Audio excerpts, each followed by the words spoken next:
In our last feature, we looked in Final Cut Pro's 10's version to look at adding a color mask. In fact, we added a shape mask so that we could keep the item that we wanted to keep in color while making the rest of the clip black and white. I want to take that to the next step by looking at how to actually take that shape and move that shape, and you can watch it go from the table up and then back down again, and the color still remain the same. Now, this is not the same as rotoscoping, and you'll have to Google that to find out. It's a little bit more intricate, but this is just a simple way of adding keyframes to the shape mask so that you are able to watch that item. To get the shape like I wanted, I'm going to go ahead and zoom in on the item so that we can look at it closely and put a mask around there as close as we can.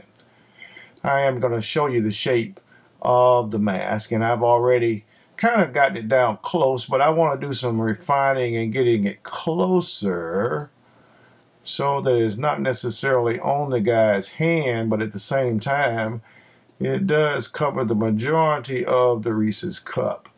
And that's a little bit more for what we want right there. And we'll bring it in just a little bit more. So now we have the shape of the item, and now what we want to do is we want to track the shape of that item. So I'm going to move out to maybe 200% so I can follow it a little bit easier as we get ready to go up. And once again, we're going to start the process of setting up what's called keyframes. If you look on the screen over in the inspector, you'll see the shape mask, which is, you can toggle it on and toggle it off, which shows you what it looks like.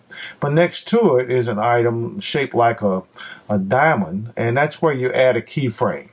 Once again, you add keyframes simply to change the shape of the item or follow a certain path along the way, and the keyframes help follow it. So I'm going to click a keyframe here at the beginning frame to say this is where the keyframe begins and how I want to track on my item as it moves.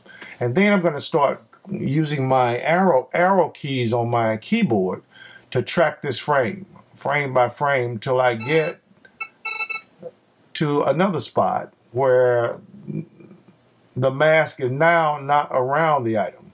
And so I'm going to move the mask at that particular point to that item.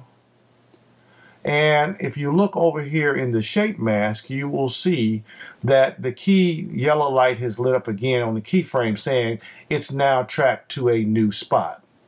Now I'm going to track it again, and well, I want to track back a little bit more right there. And I want to now move the keyframe here. Okay, I'm also going to change the angle a little bit because now it's starting to change. Now let's go back and take a look and see what we have so far. As you can see, from beginning to end, so far, the mask is tracking. Let's look at this again and let's see what's going on. So far, the keyframes are moving and they're moving. And as the item moves to another level and the mask starts to get behind, then what I want to do is I want to move that. And as you can see, every time that I move this item, I am working with it so that as it changes position in my timeline, I am able to, it moves out. And now here's something interesting going on. Now you can start to see the bottom. If you look close, you can see the bottom of this item. So now I've got to change the form of my mask so that the mask now covers the entire bottom of this item. And maybe narrow it down and turn it at an angle to fit the angle that I have on the mask. And maybe a little bit wider and reshape.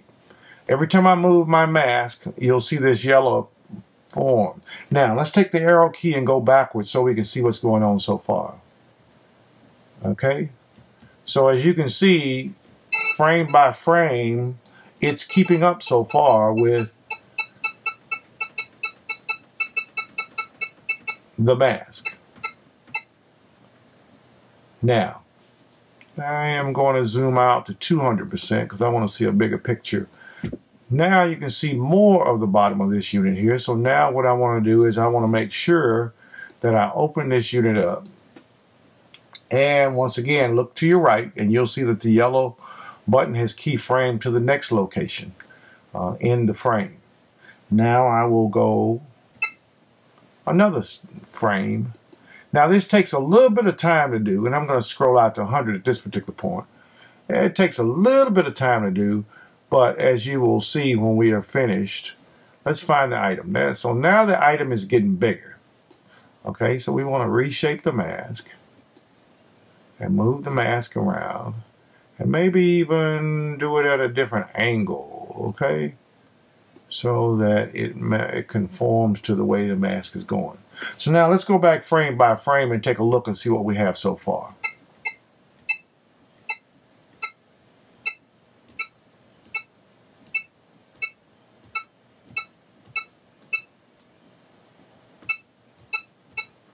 Okay, so we have the mask pretty well tracking.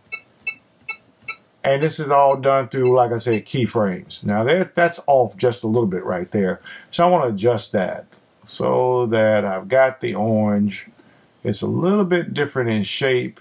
I'm going to resize it, maybe extend it a little bit and move it over like so. And then we're going to keep moving at this particular point, okay? Now let's change size again. Keyframe that.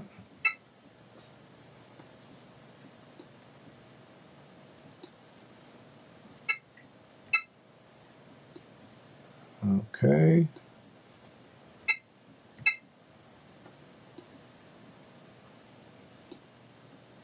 At this particular point, I can see that the item is a little bit changing its angle.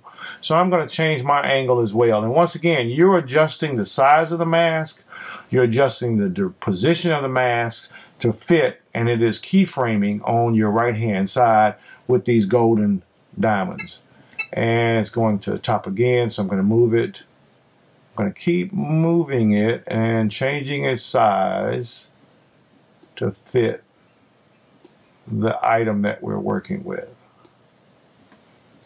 until we reach our top. Oop. Okay. So now let's walk back down through and see if it's still tracking. Something's happening here. Okay, so now let's fix the keyframes here. So we'll kind of go one frame by using our arrows. And the mask will show that the item is right about here. Okay.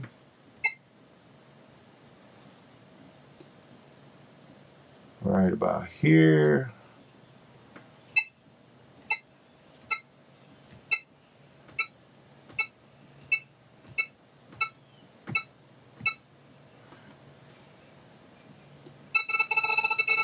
Now let's look at this at full view and go frame by frame, and let's see how the keyframing works at like you would normally see it.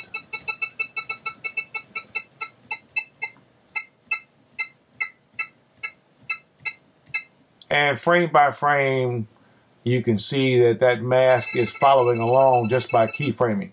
Now I'm running at full speed so you can see what it would look like.